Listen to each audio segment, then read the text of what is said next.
الحمد لله الواحد القهار العزيز الغفار مقور الليل على النهار تذكرة لأولي القلوب والأبصار. الحمد لله الذي جعل الشمس ضياء والقمر نورا وقدره منازل لتعلموا عدد السنين والحساب. أشهد أن لا إله إلا الله وحده لا شريك له له الملك وله الحمد وهو على كل شيء قدير. وأشهد أن محمدا عبده ورسوله أرسله كافة للناس بشيرا ونذيرا وداعيا إلى الحق وسراجا منيرا. اللهم صل وسلم على نبينا محمد وعلى آله وأصحابه أجمعين. أما بعد. وقال الله تعالى في الكتاب الكريم: أعوذ بالله من الشيطان الرجيم. يا أيها الذين آمنوا اتقوا الله حق تقاته ولا تموتن إلا وأنتم مسلمون. وقال الله تعالى أيضا: ولا تقف ما ليس لك به علم إن السمع والبصر والفؤاد كل أولئك أنه مسؤولا.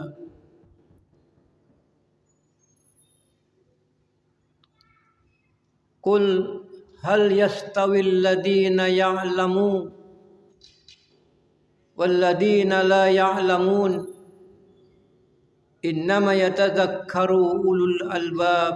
صدق الله العظيم. معاشر المسلمين رحمكم الله، أوصيكم وإياي بنفسي بتقوى الله فقد فاز المتقون. Saudara-saudaraku jamaah salat Jumat yang berbahagia, pada kesempatan yang sangat berbahagia ini, mari kita bersama-sama bersyukur kepada Allah yang telah senantiasa memberikan rahmat dan nikmat-Nya yang berupa iman dan Islam kepada kita.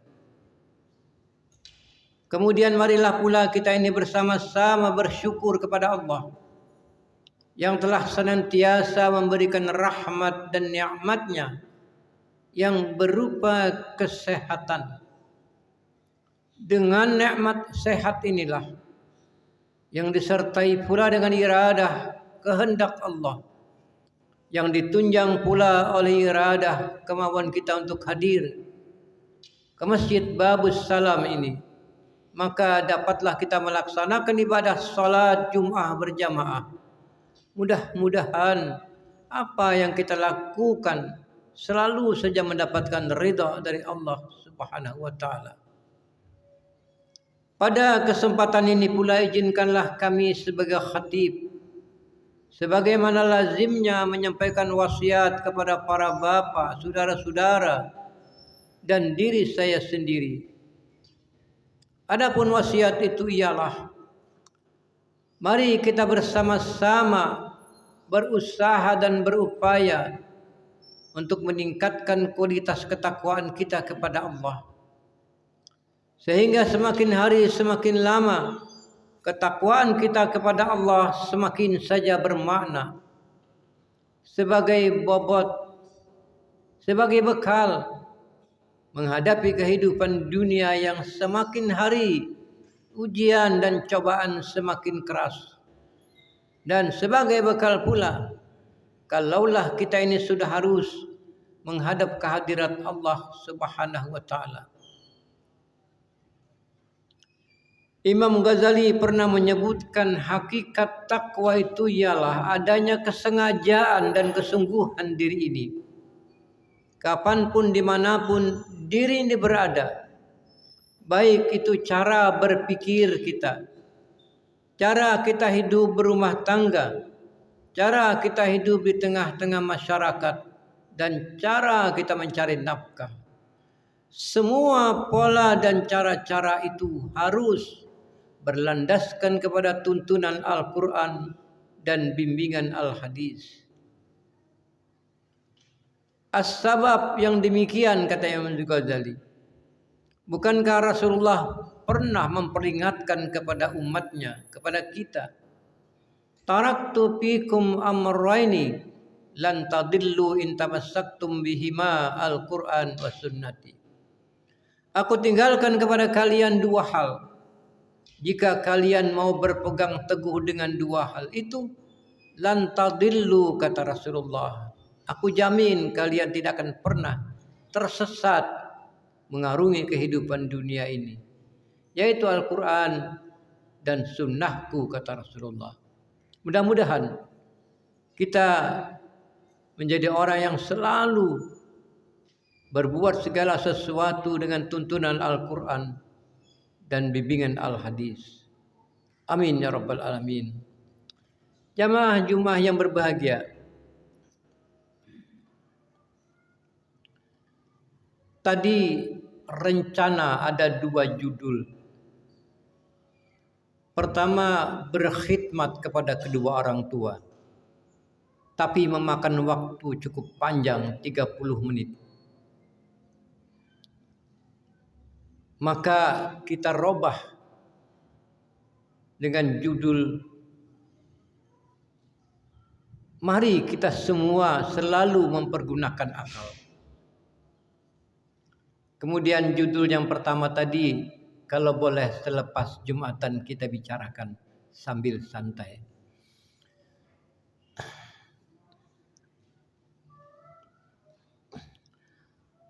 Kehidupan yang kita hadapi sekarang ini, variabel permasalahannya sangat luas. Awalnya ujungnya tidak berakhir. Semakin lama ujian dan cobaan dan tantangan yang kita hadapi semakin silih berganti, semakin canggih karena teknologi. Kadang-kadang kita pun tidak tahu bahwa itu adalah tantangan kita. Bagi seseorang yang tidak berkecimpung dalam ilmu pengetahuan agama atau tidak ikut serta berperan dalam perkembangan ilmu pengetahuan agama, maka dia akan tertinggal jauh di belakang. Sulit bagi dia untuk melepaskan, keluar dari solusi, mencari solusi yang tepat. Kita sebagai hamba Allah tidak bisa melepaskan ujian dan cobaan dan tantangan hidup.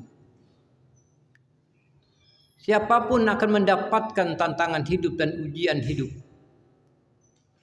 Tidak ada solusi yang paling tepat untuk jalan keluar menghadapi tantangan tersebut.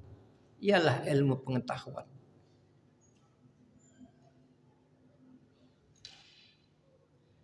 Jamaah Jumat yang berbahagia, Ali radhiyallahu pernah berpesan kepada, "Allimu auladakum fa innahum mukhlaquna li zamanin ghairi zamanikum." Ajarkan kepada anak-anakmu, kata Ali, nanti dia akan menghadapi tantangan yang berbeda dengan yang kita hadapi sekarang ini. Jauh lebih keras, jauh lebih menakutkan. Al-Quran dalam surat Az-Zumar memperingatkan pula, ayat 9. Qul hal yastawil ladina ya'lamuna wal ladina la ya'lamun. Innama yatadzakkaru ulul albab. Katakan wahai Nabi Muhammad, Apakah sama orang yang berilmu pengetahuan dengan orang yang tidak berilmu pengetahuan? Innama yatazakkaru ulul albab. Sesungguhnya orang yang punya akal dan mempergunakan akal itulah orang-orang yang mendapatkan pelajaran yang sangat banyak. Alasan yang lain ialah kalau kita lihat saudara-saudara, kita harus sudah ulul albab. Inna aradna al-amanata 'ala as-samawati wal ardi wal jibali fa abaina ay yahmilnaha wa ashfaqna minha wa hamalaha al-insan innahu kana zaluman jahula. Kata Allah pernah menawarkan amanat kepada langit, bumi dan gunung. Fa abaina ay yahmilnaha, semuanya menolak. Wa ashfaqna minha wa hamalahal insan, semuanya menolak tapi diambil oleh manusia. Kata Adam, ya Allah, wa idha hamiltu hal jazaun, kalau aku ambil amanat ini ya Allah, apakah aku mendapat pahala, ganjaran? Jazaun lak. Tapi kalau kau mengingkari amanat ini, uzib, aku akan azab engkau. Menurut riwayat, tidak beberapa masa salat antara salat wusta, asar, sudah keluar dari sorga Adam selepas menerima amanat itu. Jamaah jumlah yang berbahagia, ada perkembangan dalam hidup sekarang ini. Dalam surat Al-Isra ayat 36, wala taqfu ma laisa laka bihi alam. Janganlah kau hidupmu ini, janganlah kau beribadah hanya mengikuti orang saja. Wala taqfu ma laisa laka bihi alam. Innas sam'a wal basar wal fuad kullu ulaika kana anhu mas'ula. Allah berikan bekal telinga, pandangan mata, kemudian akal untuk menghadapi kehidupan dunia. Artinya ialah satu-satunya kenapa gunung, langit, bumi dan gunung enggan, tapi manusia yang berani menerima amanat. Kata Imam Ghazali, kullu qalbi bani Adam salihan bima'rifatil aqwaid. Setiap hati anak Adam itu Allah berikan kemampuan untuk mencerna semua kaidah-kaidah agama yang disampaikan oleh Allah.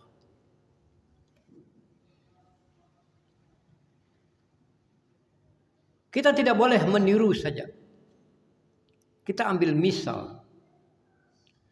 Seorang anak keadaan sakit. Setelah ibunya melihat, tentu niat baik keluar. Tapi kalau niat baik itu tidak dibarengi dengan ilmu pengetahuan, belum tentu akan menghasilkan kebaikan. Niat baik saja belumlah tentu menghasilkan kebaikan.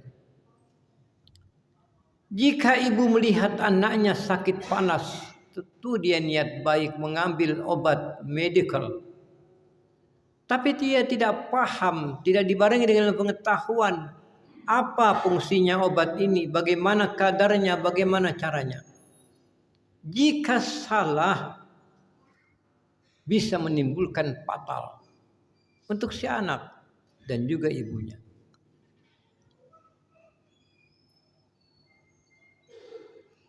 Ada perkembangan baru sekarang di Surabaya.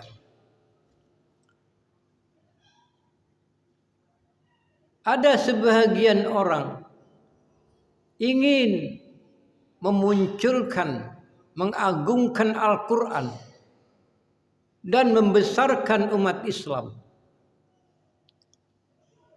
tapi tidak dibarengi dengan ilmu pengetahuan yang menunjang keinginan baik. Ada kesan dalam ucapan mereka. Dalam Al-Quran itu ada disebut mutasyabih, muhkamat. Janganlah akal manusia dipergunakan untuk membahas ayat-ayat tersebut, kata mereka. Karena akal manusia tidak mampu. Dikhawatirkan, kata mereka, nanti kalau dicampur dengan hawa nafsu dalam menukilkan Al-Quran, akan berubah tekstual ayat Al-Quran, berubah maknanya Al-Quran.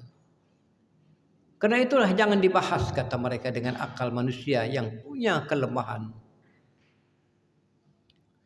Secara sepintas pendapat mereka ini ingin mengagungkan, menghormati Al-Quran, jangan diutak-atik. Nanti bisa berubah tekstual aslinya. Pendapat semacam ini seakan-akan bisa dibenarkan. Tapi yang timbul pertanyaan ialah, apakah Al-Quran itu sudah mencantumkan segala macam persoalan hidup, menjelaskan secara konkret tanpa harus dicerna mutasyabihnya, seperti misalnya yadullah fauqa aydihim, tangan Allah itu di atas tangan manusia. Apakah tidak dipikirkan? Al-Quran masih belum secara konkret membuka. Kita harus menukilkan apa yang dikehendaki oleh Allah.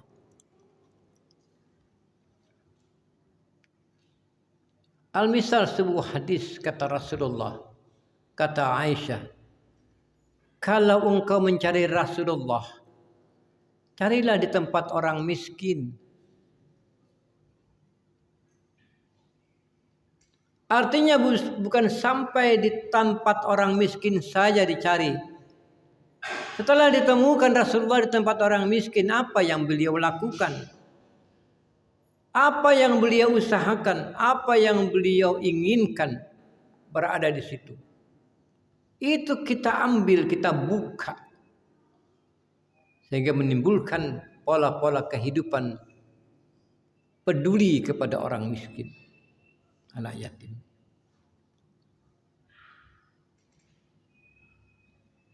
Jamaah Jumat yang berbahagia. Jadi niat baik belumlah tentu menghadirkan kebaikan.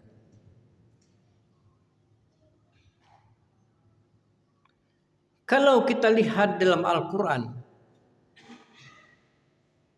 afala tafakkarun, afala ta'qilun, afala tadakkarun, afala tatafakkarun. Pasiru fil ardi, jalan-jalanlah kau di muka bumi, lihat apa yang terjadi.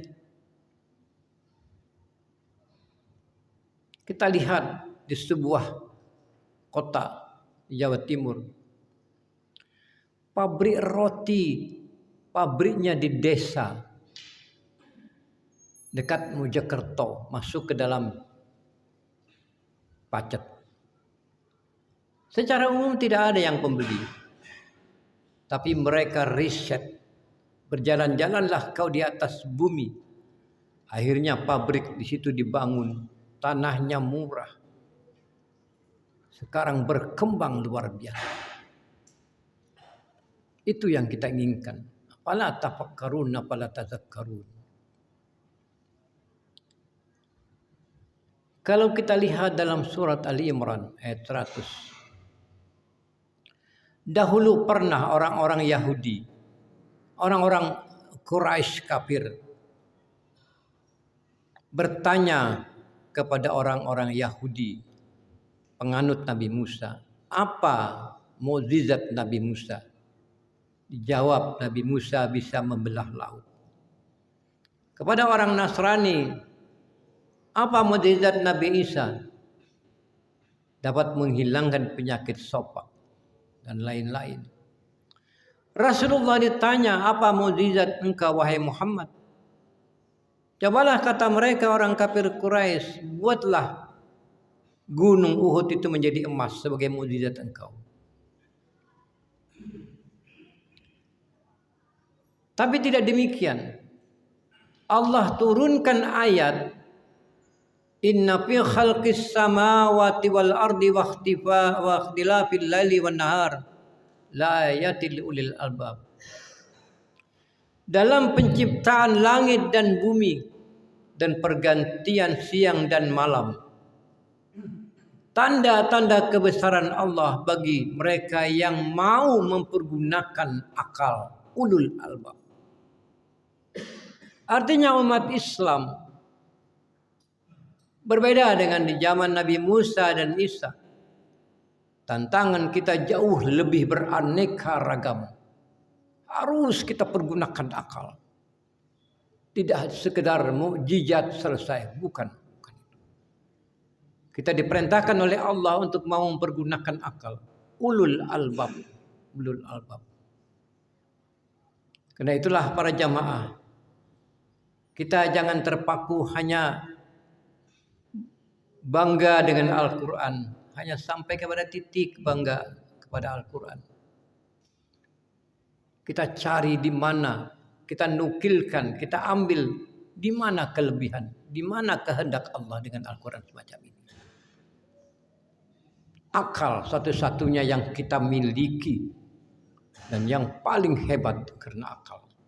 Barakallah li wa lakum fil Qur'anil Hakim wa nafa'ani wa iyya bikum bidzikril hakim. Aqulu qawli hadza astaghfirullah li wa lakum innahu as-sami'ul basir.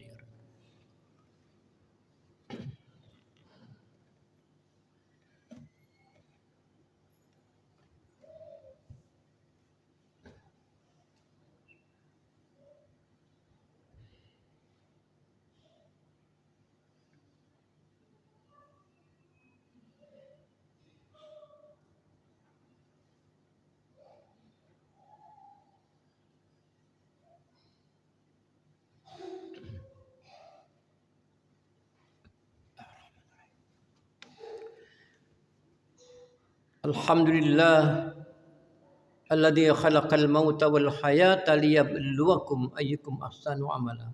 Asyhadu an la ilaha illallah wa asyhadu anna Muhammadan abduhu wa rasuluh. Baru-baru ini kita melihat di tayangan televisi dalam kondisi memperingati Maulid Nabi sallallahu alaihi wasallam yang cukup membuat kita prihatin. Orang kaya di daerah pesisir laut,